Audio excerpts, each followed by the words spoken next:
नमस्कार साथियों, एग्जाम वाला एमसीक्यू में आप सबका स्वागत है। आज हम बात करेंगे गुप्तोत्तर काल से संबंधित 50 महत्वपूर्ण प्रश्न। ठीक है, तो हम लोग शुरू करते हैं गुप्तोत्तर काल से संबंधित महत्वपूर्ण प्रश्न और देखते हैं। पहला प्रश्न है, गुप्त साम्राज्य के पतन के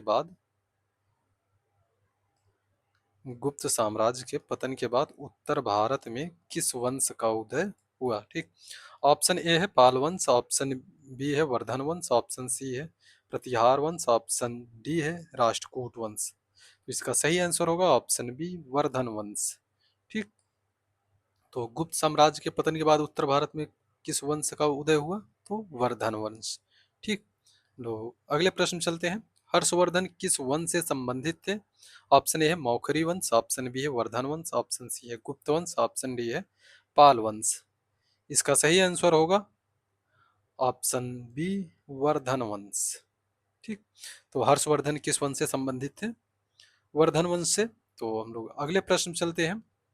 अगला प्रश्न है, हर्षवर्धन की राजधानी कहाँ थी। हर्षवर्धन की राजधानी पूछा जा रहा है, तो ऑप्शन ए है कन्नौज, ऑप्शन बी है पाटलिपुत्र, ऑप्शन सी है उज्जैनी, ऑप्शन डी है थानेश्वर। इसका सही आंसर होगा ऑप्शन ए कन्नौज। हर्षवर्धन की राजधानी कहाँ थी, तो कन्नौज थी। और हम लोग अगले प्रश्न पे चलते हैं। अगला प्रश्न है, हर्षचरित के लेखक कौन थे। ऑप्शन ए है कालिदास, ऑप्शन बी है बाणभट्ट, ऑप्शन सी है रवि कीर्ति, ऑप्शन डी है कल्हड़। इसका सही आंसर होगा ऑप्शन बी बाणभट्ट। हर्षचरित के लेखक कौन है, तो बाणभट्ट है, जहां से हर्षचरित के विषय में जानकारी मिलती है। ठीक है, अगले प्रश्न चलते हैं। अगला प्रश्न है, चीनी यात्री व्हेनसांग भारत भारत किस शासक के शासन काल में आया था। ठीक, व्हेनसांग की बात किया जा रहा है, तो ये किस शासक के शासन काल में आए थे। ऑप्शन ए है समुद्रगुप्त, ऑप्शन बी है चंद्रगुप्त द्वितीय, ऑप्शन सी है अशोक, ऑप्शन डी है हर्षवर्धन। ठीक, तो इसका सही आंसर होगा ऑप्शन डी हर्षवर्धन। ठीक, जो चीनी यात्री व्हेनसांग है, ये किसके शासन काल में आए थे, तो हर्षवर्धन के समय में। अगला हम देखते हैं, अगला क्वेश्चन है, चालुक्य वंश का सर्वाधिक प्रसिद्ध शासक कौन था। ऑप्शन ए है विक्रमादित्य, ऑप्शन बी है पुलकेशिन द्वितीय, ऑप्शन सी है कीर्तिवर्मन प्रथम, ऑप्शन डी है तैलप द्वितीय। इसका सही आंसर होगा ऑप्शन बी पुलकेशिन द्वितीय। ठीक, पुलकेशिन द्वितीय ये चालुक्य वंश के सबसे प्रतापी शासक थे। ठीक, तो option B is correct answer होगा। अगले प्रश्न चलते हैं। अगला प्रश्न है, पुलकेशिन द्वितीय ने किस उत्तर भारतीय शासक को पराजित किया था। ठीक है, ऑप्शन ए है धर्मपाल, ऑप्शन बी है हर्षवर्धन, ऑप्शन सी है मिहिरभोज, ऑप्शन डी है गोपाल। इसका सही आंसर होगा ऑप्शन बी हर्षवर्धन। ठीक, पुलकेशिन द्वितीय ने किसे पराजित किया था, तो हर्षवर्धन को। ठीक है, हम लोग अगले प्रश्न चलते हैं। अगला प्रश्न है, पल्लव वंश की राजधानी क्या थी।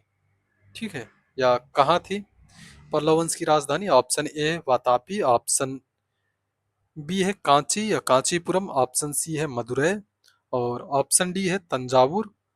आप इसमें सही आंसर की बात किया जाए, तो इसका सही आंसर होगा ऑप्शन बी कांचीपुरम।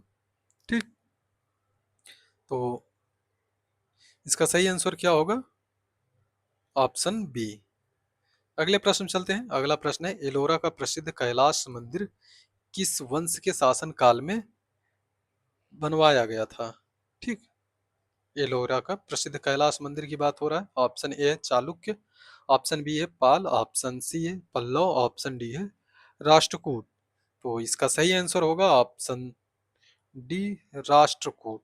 एलोरा का प्रसिद्ध कैलाश मंदिर किसके शासन काल में बना था, किस वंश के, तो राष्ट्रकूट वंश के शासन काल में यह बना था। ठीक, और अगले प्रश्न चलते हैं हम लोग। अगला प्रश्न है, त्रिपक्षीय संघर्ष किन तीन राजवंशों के बीच हुआ था। ऑप्शन ए है पाल प्रतिहार राष्ट्रकूट, ऑप्शन बी है गुप्त मौर्य शुंग, ऑप्शन सी है चालुक्य पल्लव चोल, ऑप्शन डी है चोल पांड्य चेर। इसका सही आंसर होगा ऑप्शन ए पाल प्रतिहार राष्ट्रकूट। तो जो त्रिपक्षीय संघर्ष हुआ था, ये पाल प्रतिहार और राष्ट्रकूट के बीच हुआ था। अगले प्रश्न चलते हैं हम लोग। अगला प्रश्न है, हर्षवर्धन ने कन्नौज महासभा का आयोजन मुख्यतः किस उद्देश्य से किया था। ऑप्शन ए है सैन्य शक्ति का प्रदर्शन, ऑप्शन बी है विदेशी व्यापार बढ़ाने के लिए, ऑप्शन सी है कर संग्रह के लिए, ऑप्शन डी है बौद्ध धर्म या विशेषकर महायान बौद्ध धर्म के प्रचार प्रसार हेतु। तो इसका सही आंसर होगा ऑप्शन डी, बौद्ध धर्म के प्रचार प्रसार हेतु। और बौद्ध धर्म का विशेषकर जो है महायान, ठीक, महायान जो शाखा थी इसके प्रचार प्रसार के लिए, ठीक है। और पता होना चाहिए कि इसी जो कन्नौज महासभा है इसमें जो है चीनी यात्री वेन सांग भी उपस्थित था, ठीक है। अगले प्रश्न चलते हैं हम लोग। अगला प्रश्न है हर्षकालीन प्रशासन में महासामंत, ठीक, किसे कहा जाता था। ऑप्शन ए है न्यायाधीश, ऑप्शन बी है सामंत अथवा अधीनस्थ राजा, ऑप्शन सी है पुरोहित, ऑप्शन डी है सेनापति। इसका सही आंसर होगा ऑप्शन बी, सामंत अथवा अधीनस्थ राजा, ठीक। महासामंत किसे कहा जाता था, तो सामंत अथवा अधीनस्थ राजा को। तो option B is correct answer होगा। अगले प्रश्न चलते हैं हम लोग। अगला प्रश्न है ऐहोल अभिलेख किस उपलब्धियों का वर्णन करता है, ठीक। ऐहोल अभिलेख, ऑप्शन ए है पुलकेशिन द्वितीय, ऑप्शन बी है हर्षवर्धन, ऑप्शन सी है नरसिंह वर्मन प्रथम, ऑप्शन डी है अमोघ वर्ष। तो पता होना चाहिए जो ऐहोल अभिलेख या ऐहोल प्रशस्ति ये किसकी है, तो किसके विषय में बताता है, पुलकेशिन द्वितीय के विषय में, ठीक। इसी में बताया गया है कि पुलकेशिन द्वितीय ने हर्षवर्धन को पराजित किया है, ठीक। तो option A is correct answer होगा। और ऐहोल अभिलेख इसकी रचना कौन किया, अगर रचना की बात किया जाए तो इसकी रचना जो है पुलकेशिन द्वितीय के दरबारी कवि हैं रवि कीर्ति, ठीक। एग्जाम में ये पूछा गया, पता होना चाहिए रवि कीर्ति किसके दरबारी कवि थे, तो पुलकेशिन द्वितीय, ठीक। इसमें दरबारी कवि रवि कीर्ति ने इसे किस भाषा में लिखा गया है ऐहोल अभिलेख, ये भी पता होना चाहिए अगर भाषा की बात किया जाए तो संस्कृत भाषा में, ठीक, संस्कृत भाषा में यह लिखा गया है। लोग अगले प्रश्न चलते हैं। अगला प्रश्न है ऐहोल अभिलेख,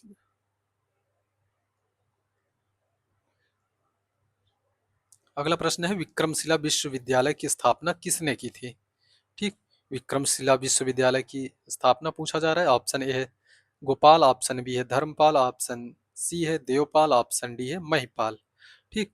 तो पता होना चाहिए इसकी स्थापना जो है पाल वंश के धर्मपाल, ठीक। ये धर्मपाल है, ये किस वंश से संबंधित थे, तो वंश की बात किया जाए तो पाल वंश से,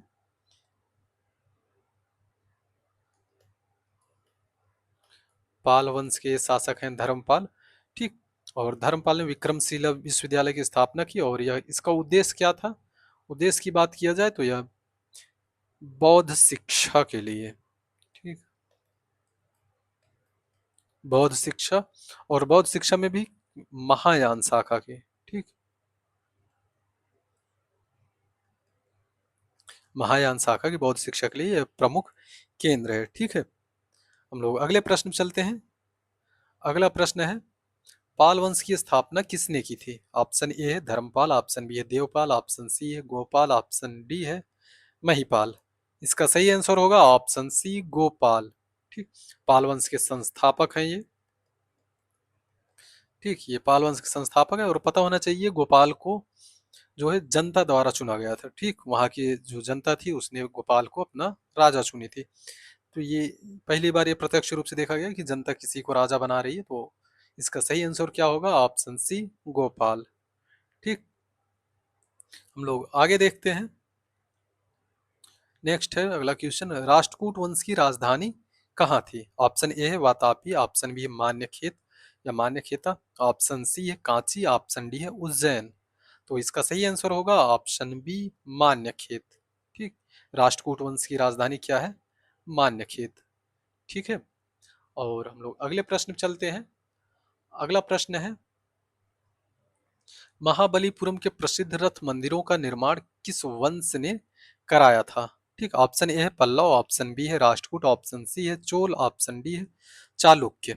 तो इसका सही आंसर होगा ऑप्शन ए पल्लव, ठीक। पल्लव वंश के शासकों ने महाबलीपुरम में जो प्रसिद्ध रथ मंदिर है उसका निर्माण कराया था। और पता होना चाहिए जो रथ मंदिर है ये एकाश्म पत्थरों से निर्मित है, ठीक।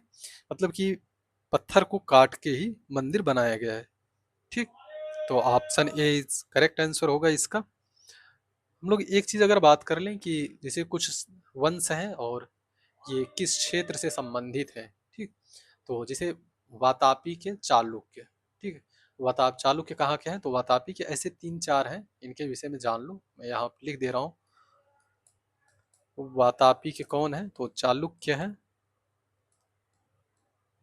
ठीक।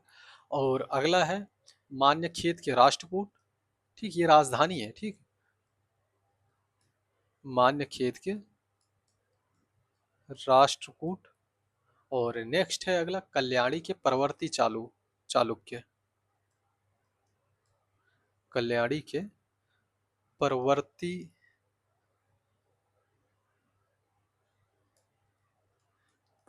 चालुक्य, ठीक। और अगला बात किया जाए तो देवगिरी के यादव, देवगिरी के यादव हैं। और अगला नेक्स्ट है इसी में वारंगल के काकतीय, वारंगल के काकतीय, ठीक। एक और है इसी में, उसको भी देख लो, द्वार समुद्र के होयसल, ठीक। क्या है, द्वार समुद्र के होयसल, द्वार समुद्र के कौन है, होयसल, ठीक। ऐसे याद करेंगे तो याद हो जाएगा, अदरवाइज ये याद करना थोड़ा डिफिकल्ट हो जाता है कि कौन किसकी राजधानी थी, ठीक। तो चालुक्यों की राजधानी क्या थी, वातापी, राष्ट्रकूट की मान्यखेत, और परवर्ती चालुक्य की कल्याणी। जो यादव थे देवगिरी के यादव थे, और वो काकतीय वारंगल द्वार समुद्र के होयसल थे, ठीक। तो हम लोग चलते हैं अब अगले प्रश्न पर। अगला प्रश्न है राष्ट्रकूट शासक अमोघवर्ष प्रथम किस ग्रंथ के लेखक माने जाते हैं। ऑप्शन ए है हर्षचरित, ऑप्शन बी है कविराज मार्ग, ऑप्शन सी है राजतरंगिणी, और ऑप्शन डी है पृथ्वीराज विजय। तो इसका सही आंसर होगा ऑप्शन बी कविराज मार्ग, ठीक। तो ये एग्जाम में कई बार पूछा गया, याद होना चाहिए। कविराज मार्ग के लेखक कौन है, तो राष्ट्रकूट शासक अमोघ वर्ष प्रथम, ठीक। तो इसका सही आंसर क्या होगा, ऑप्शन बी करेक्ट आंसर होगा। हम लोग अगले प्रश्न में चलते हैं। अगला प्रश्न है त्रिपक्षीय संघर्ष का मुख्य कारण क्या था। त्रिपक्षीय संघर्ष पता होना चाहिए कि उत्तर कनिष्क काल में या पूर्व मध्य काल में क्या होता है कि कन्नौज पर अधिकार को लेकर तीन जो मुख्य शक्तियां हैं आपस में लड़ती हैं, पाल, प्रतिहार, राष्ट्रकूट, ठीक। तो इसका प्रमुख कारण क्या था, ऑप्शन ए है नालंदा विश्वविद्यालय पर अधिकार, ऑप्शन बी है कन्नौज पर अधिकार, ऑप्शन सी है गुजरात पर अधिकार, ऑप्शन डी है उज्जैन पर अधिकार। तो इसका सही आंसर होगा ऑप्शन बी कन्नौज पर अधिकार, ठीक। कन्नौज पर अधिकार करने के लिए ये जो तीनों महाशक्तियां थी आपस में लड़ रही थी, कौन कौन पता होना चाहिए, पाल, प्रतिहार, राष्ट्रकूट, ठीक। अंतिम रूप से किसका इस पे अधिकार होता है, तो प्रतिहारों का, ठीक। अगर मैप के माध्यम से मैं थोड़ा सा यहाँ अगर बताने की कोशिश करूँ तो हो सकता है अच्छे से समझ में आ जाए।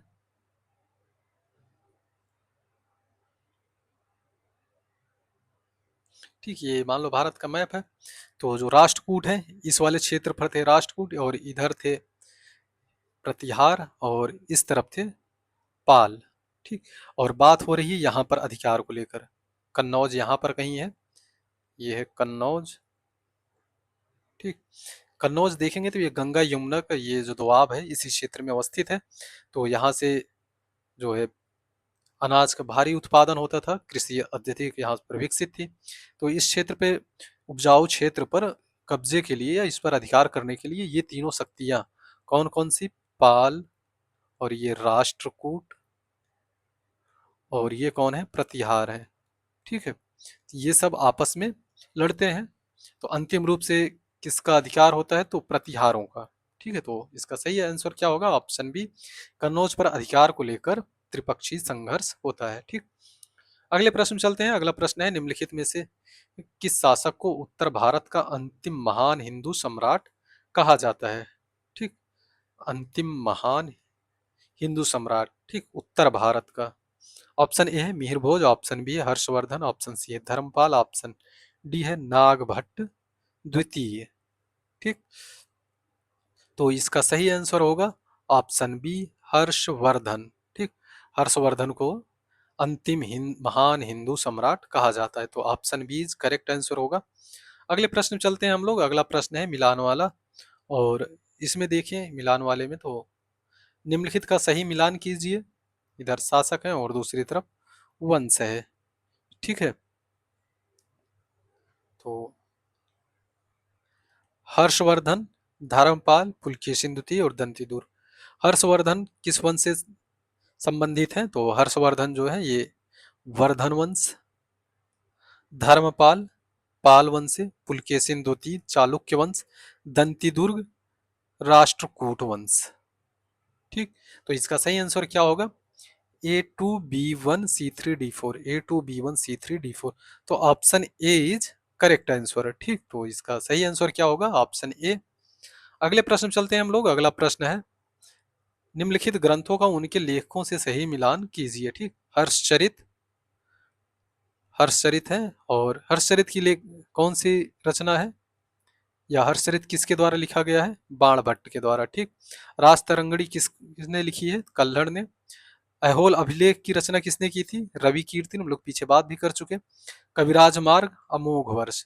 ठीक, तो इसका सही मिलान क्या होगा? A2B1C3D4, A2B1C3D4। तो option C is correct answer. ठीक, लोग अगले प्रश्न चलते हैं। अगला प्रश्न है निम्नलिखित राजधानियों का सही मिलान कीजिए।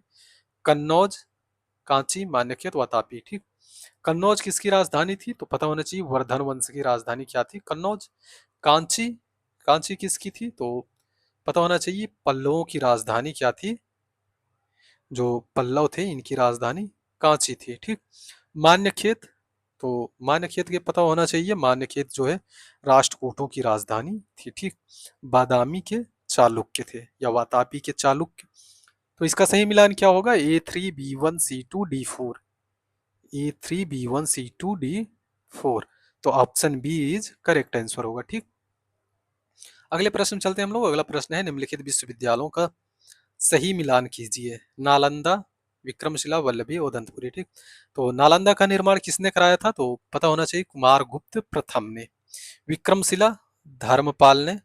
वल्लभी ये कहाँ पर अवस्थित है? तो गुजरात में। ओदंतपुरी इसका निर्माण कौन कराया था? तो गोपाल ने। ठीक, तो इसका सही मिलान क्या होगा? A2B1C4D3, A2B1C4D3।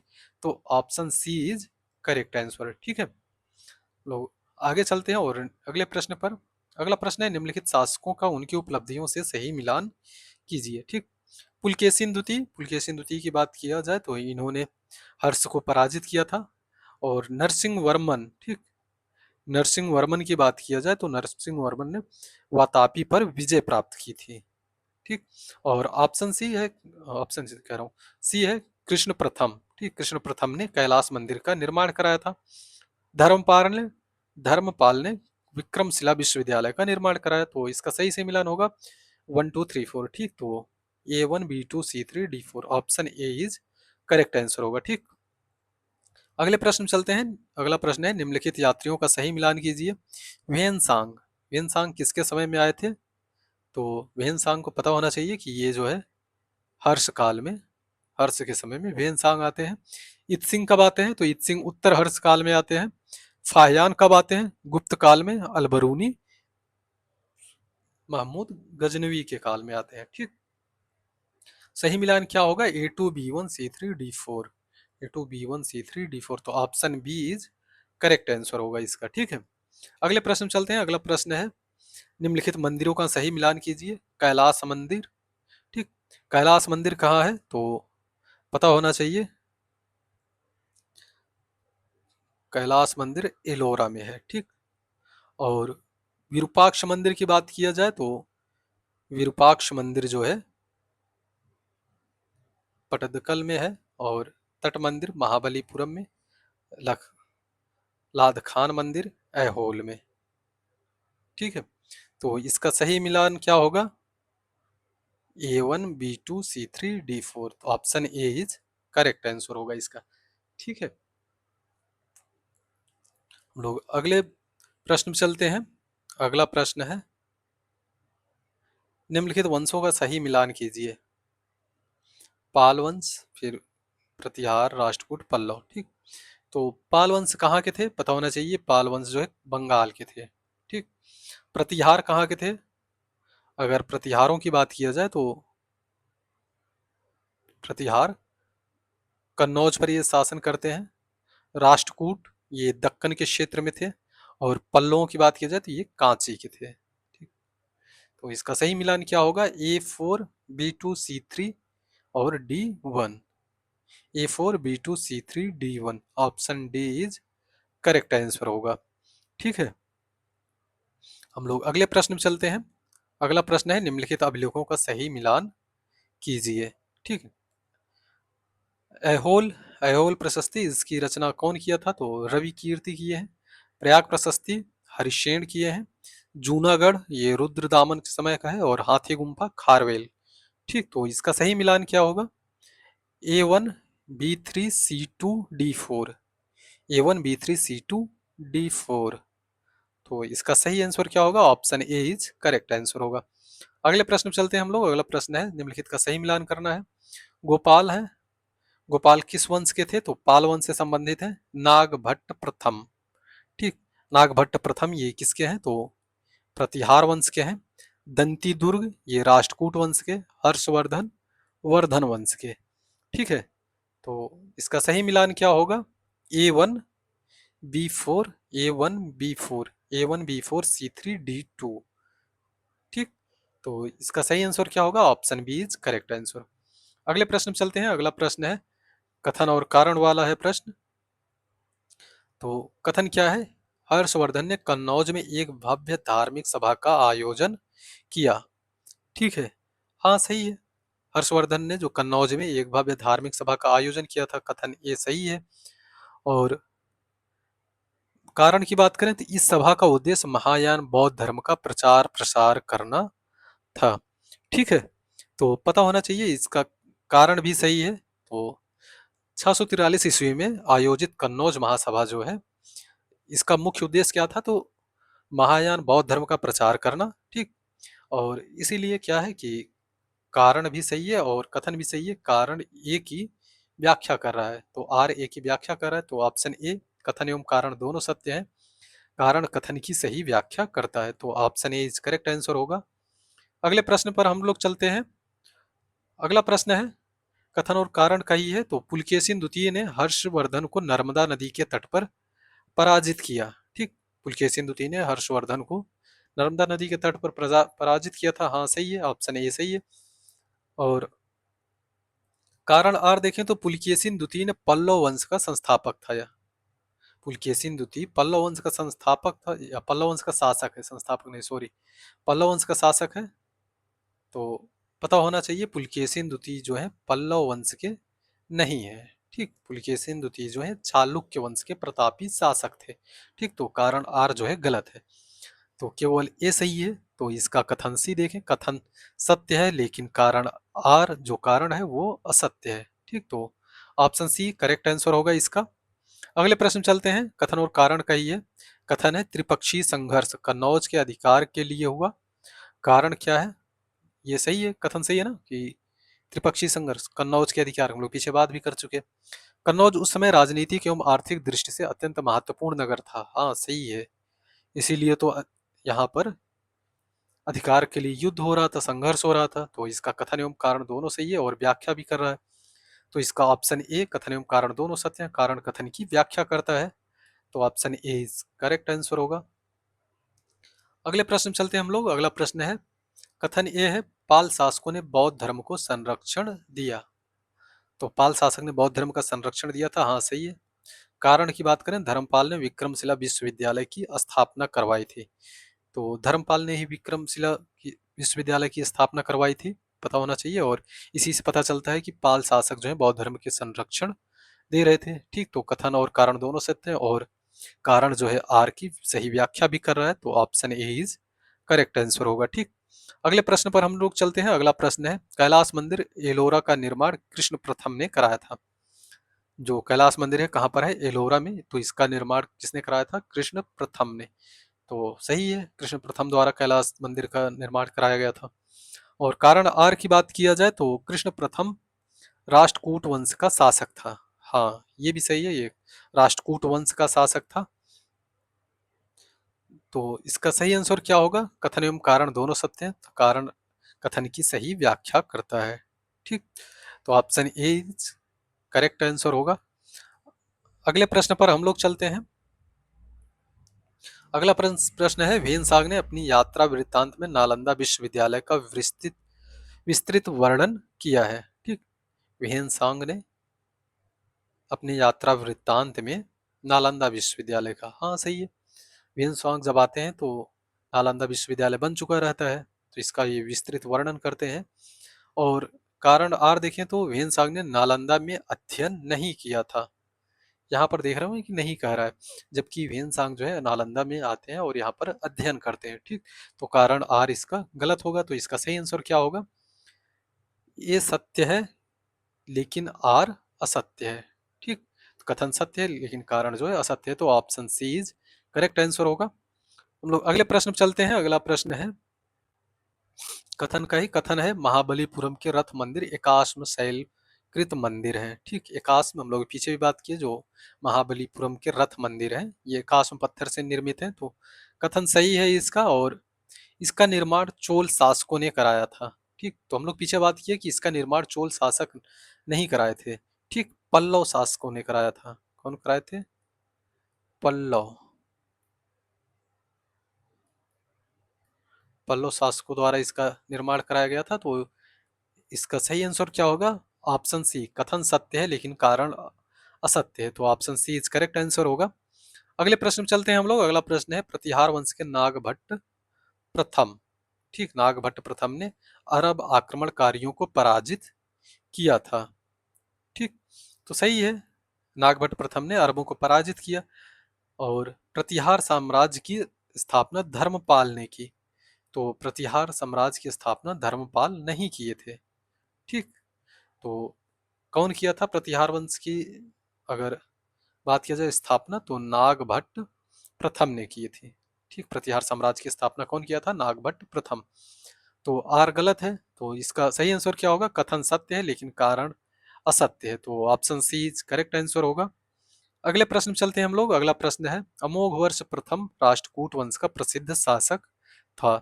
ठीक, अमोघ वर्ष के विषय में बात किया जा रहा है, तो पता होना चाहिए अमोघ वर्ष जो है राष्ट्रकूट का प्रथम, मतलब कि राष्ट्र अमोघ वर्ष प्रथम राष्ट्रकूट वंश का प्रसिद्ध शासक था, तो कथन ये सही है। और कारण आर की बात किया जाए तो इसका संबंध कवि राजमार्ग ग्रंथ से माना जाता है। हाँ, इसका संबंध कवि राजमार्ग से भी माना जाता है। तो देख रहे होंगे इन दोनों में कोई संबंध वैसे नहीं दिख रहा है कि इसके कारण ये राष्ट्रकूट के प्रसिद्ध शासक थे, ऐसा कुछ नहीं है। ठीक, ये ग्रंथ भी लिखे थे, सही है, अमोघ राष्ट्रकूट वंश का शासक भी थे। तो क्या हो रहा है कि कथन एवं कारण दोनों सत्य हैं लेकिन कारण कथन की सही व्याख्या नहीं करता है, तो option B is correct answer होगा। अगले प्रश्न पर हम लोग चलते हैं। अगला प्रश्न है, कथन एवं कारण का ही कथन है, बाण भट्ट हर्षवर्धन के दरबारी कवि थे। तो पता होना चाहिए बाण भट्ट जो है हर्षवर्धन के दरबारी कवि थे, सही है। और उन्होंने राज तरंगिणी की रचना की, तो राज तरंगिणी की रचना बाण भट्ट ने नहीं किया था। ठीक, पता होना चाहिए राज तरंगिणी की रचना जो है कल्हड़ ने किया था। कल्हड़ ने राज तरंगिणी की रचना की। ठीक, बाण भट्ट ने हर्षचरित की रचना की है। किसकी? हर्षचरित। तो इसका सही आंसर क्या होगा? ऑप्शन सी, कथन सत्य है लेकिन कारण जो है असत्य है। ठीक, तो इसका सही ऑप्शन सी होगा। लोग अगले प्रश्न में चलते हैं। अगला प्रश्न है, निम्नलिखित शासकों को उनके शासन काल के अनुसार प्राचीन से नवीन क्रम की ओर व्यवस्थित कीजिए। ठीक, हर्षवर्धन, पुलकेशिन द्वितीय, धर्मपाल, मिहिर भोज। ठीक, पता होना चाहिए हर्षवर्धन का जो काल है, ये इनका टाइम पीरियड 606 ईस्वी से 647 है। ठीक, 47 ईस्वी। और पुलकेशिन द्वितीय की बात किया जाए तो पुलकेशिन द्वितीय लगभग 610 से 642 ईस्वी। ठीक है। और धर्मपाल की बात किया जाए तो धर्मपाल लगभग 770 से 810। और मिहिर भोज की बात किया जाए तो मिहिर भोज जो है 836 से 885। ठीक है, तो इसका सही मिलान क्या होगा, देख रहे होंगे कि इसका सही क्रम क्या होगा। सबसे पहले हर्षवर्धन 606 में, फिर पुलकेशिन द्वितीय 610 में, धर्मपाल 770 में, मिहिरभोज 836 में। तो इसका सही क्रम भी यही होगा, 1 2 3 4। तो इसका सही ऑप्शन क्या होगा, ऑप्शन बी 1 2 3 4। तो option B is correct answer होगा। ठीक है, हम लोग अगले प्रश्न चलते हैं। अगला प्रश्न है, पाल वंश के निम्नलिखित शासकों का सही कालक्रम चुनिए। ठीक, पाल वंश के शासकों की बात किया जा रहा है, तो इनका क्रम पता होना चाहिए, कौन पहले आते हैं। तो पता होना चाहिए पाल वंश के संस्थापक कौन थे, गोपाल, ये पहले नंबर पर आएंगे। ठीक, गोपाल के बाद कौन बनता है, तो धर्मपाल शासक बनते हैं, और धर्मपाल के बाद देवपाल बनते हैं, और देवपाल के बाद महिपाल बनते हैं। ठीक, तो इसका सही क्रम क्या होगा, 2 1 3 4, 2 1 3 4। तो ऑप्शन ए इज इसका करेक्ट आंसर होगा। ठीक, हम लोग अगले प्रश्न चलते हैं। अगला प्रश्न है, गुर्जर प्रतिहार वंश के निम्नलिखित शासकों का सही कालक्रम चुनिए। ठीक, गुर्जर प्रतिहार वंश, तो इसके सही कालक्रम के अनुसार जो है शासकों को चुनना है। तो पता होना चाहिए गुर्जर प्रतिहार वंश के जो संस्थापक हैं उनका नाम क्या है, नागभट्ट प्रथम। तो ये सबसे पहले पर ही आएंगे, नागभट्ट आएंगे, फिर उसके बाद वत्सराज आते हैं दूसरे नंबर पर, वत्सराज आते हैं, फिर उसके बाद तीसरे नंबर पे आएंगे नागभट्ट द्वितीय, और चौथे नंबर पर आएंगे मिहिर भोज। ठीक, पता होना चाहिए सबसे पहले नागभट्ट, फिर वत्सराज, और फिर नागभट्ट द्वितीय, फिर मिहिर भोज। तो इसका सही आंसर क्या होगा, सही क्रम क्या होगा, 1 4 3 2, 1 4 3 2। तो option C is correct answer होगा। ठीक है, अगले प्रश्न पर हम लोग चलते हैं। अगला प्रश्न है, राष्ट्रकूट वंश के निम्नलिखित शासकों का सही कालक्रम चुनिए। ठीक, तो राष्ट्रकूट वंश की बात किया जा रहा है, तो अमोघ वर्ष प्रथम, कृष्ण प्रथम, गोविंद तृतीय, दंती दुर्ग। तो इसमें सबसे पहले पता होना चाहिए राष्ट्रकूट वंश के संस्थापक कौन है, दंती दुर्ग है, तो ये पहले नंबर पर आएंगे। फिर उसके बाद कौन आता है, कृष्ण प्रथम आते हैं, फिर उसके बाद गोविंद तृतीय, फिर उसके बाद अमोघ वर्ष। ठीक, तो इसका सही क्रम क्या होगा, 4 2 3 1, 4 2 3 1, 4 2 3 1। तो option D is correct answer होगा। ठीक, हम लोग अगले प्रश्न चलते हैं। अगला प्रश्न है, निम्नलिखित यात्रियों या लेखकों का सही कालक्रम चुनिए। ठीक, तो देखना है कौन सबसे पहले आते हैं कौन सबसे बाद में आते हैं। तो वेनसांग किसके समय आए थे, पता होना चाहिए। वेनसांग आते हैं हर्षवर्धन के समय में, हर्षवर्धन। फाहियान किसके समय में आते हैं, फाहियान आते हैं चंद्रगुप्त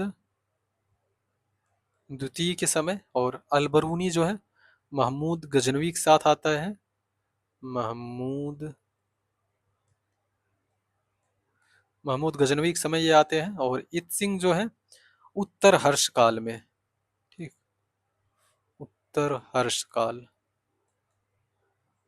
तो सही क्रम क्या होगा, सबसे पहले चंद्रगुप्त, फिर उसके बाद हर्षवर्धन, फिर उसके बाद इत सिंह वाले उत्तर हर्ष काल में, फिर महमूद गजनवी।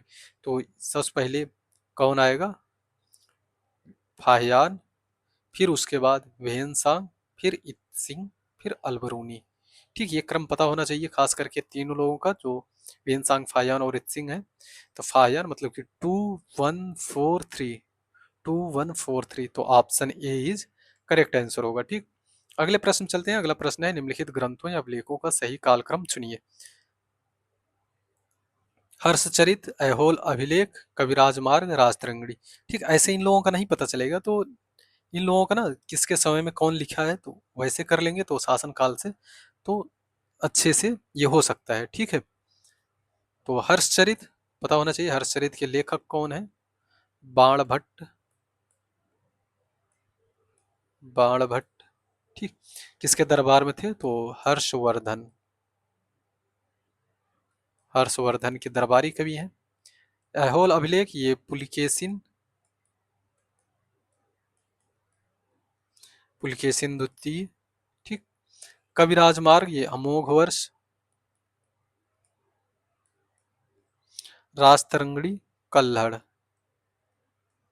ठीक है, और पता होना चाहिए कि हर्षचरित जो है 7वीं शताब्दी में लिखी गई, 7वीं शताब्दी में। और पुलकेशिन द्वितीय समय ऐहोल प्रशस्ति जो है ये 643 में लिखी गई थी, ये भी 43 करो 6 से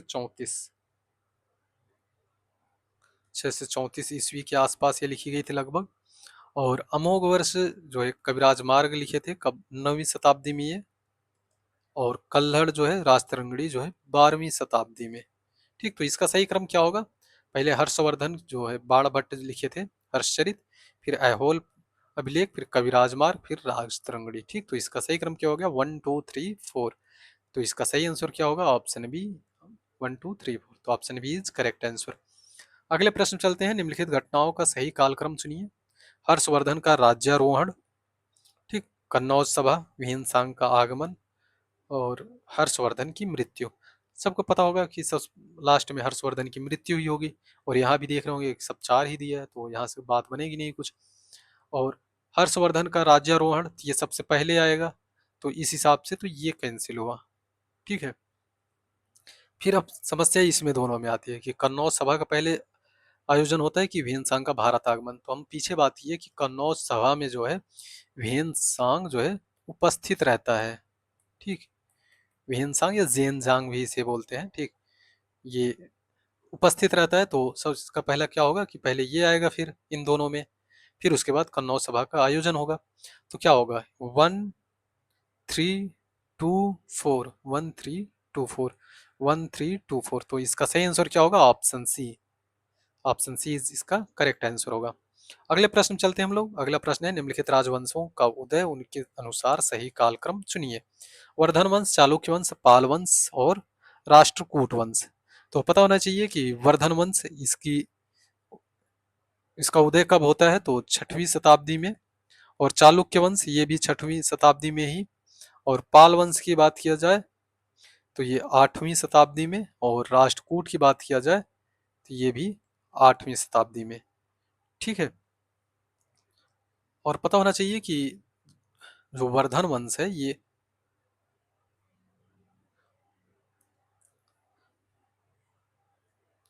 वर्धन वंश जो 6ठी शताब्दी के उत्तरार्ध में है।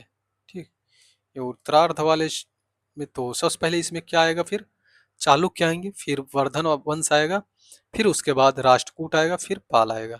ठीक, 2 1 4 3। ठीक है, 2 1 4 3, 2 1 4 3। तो option A is correct answer होगा।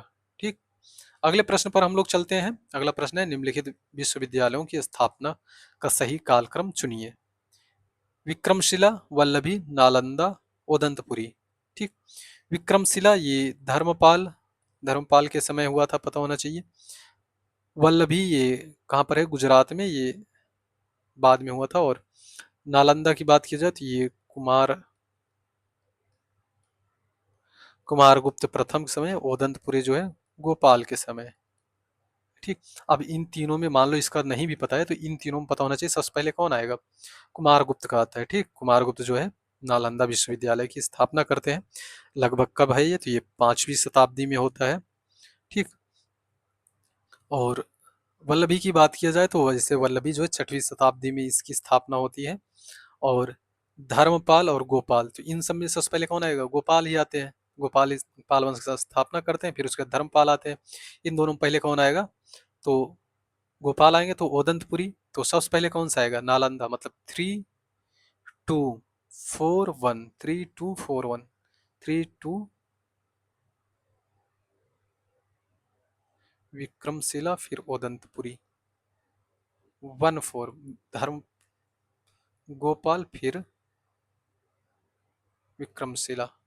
ठीक है, 3 2 3 2 4 1। ठीक, 3 2 4 इसमें नहीं है तो इसको बना लेते हैं हम लोग 3 2 4 1। ठीक, तो ये होगा, सही कर लेना इसको।